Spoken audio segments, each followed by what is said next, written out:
எல்லோருக்கும் என்னுடைய அன்பான வணக்கங்கள்.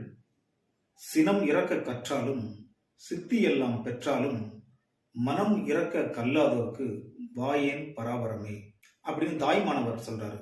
இந்த பாடலோட விளக்கம் என்ன அப்படின்னா, ஒருவன் எவ்வளவு பெரிய கோபக்காரனா இருந்தாலும் அந்த கோபத்தை அடக்க கற்றுக்கொண்டாலும் உலகத்தில் உள்ள 8 வகையான சித்துக்களாகிய சக்திகள் அனைத்தையும் பெற்று இந்த உலகையே அடக்கும் அளவுக்கு திறமைகளை கொண்டிருந்தாலும் மனம் அடக்க கல்லாதோருக்கு, மனம் என்பது இங்கு எதை குறிக்கிறது என்றால் ஆசைகளை குறிக்கிறது. கட்டுக்கடங்காத ஆசைகளை கட்டுப்படுத்தி மனதை ஒருநிலைப்படுத்த தெரியாதோருக்கு வாயேன் பராபரமே, அங்கு எதுவும் நிலைப்பதில்லை என்பதுதான் அந்த பாடலுடைய பொருள்.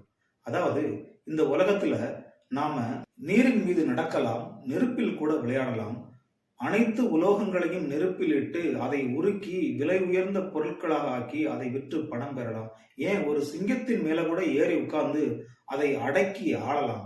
ஆனால் இவையெல்லாம் தெரிந்திருந்தும் உடல் வலிமை பெற்றிருந்தும் நம்முடைய மனதினை அடக்க முடியவில்லை என்றால் மிகப்பெரிய துன்பங்களுக்கு நாம் உட்படுவோம் என்பதை தாய்மானவர் கூறுகிறார். அப்படி இருக்கும் பொழுது நாம் ஞானத்தை பெறுவதற்கு வாய்ப்பே இல்லை என்கிறார்.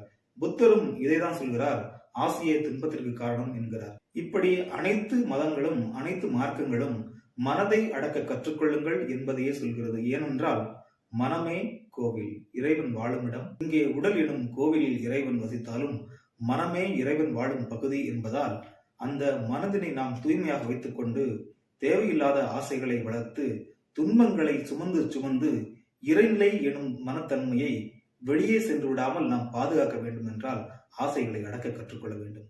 ஆசைகளை அடக்க கற்றுக்கொள்ளுங்கள், தேவையில்லாத துன்பத்திலிருந்து விடுதலை பெறுங்கள். நாம் அனைவருமே மகிழ்ச்சியுடன் வாழ வேண்டும் என்றால் ஆசைகளை விட்டொழித்து எது சரியான பாதையோ அதில் நடக்க கற்றுக்கொள்ள வேண்டும். நன்றி.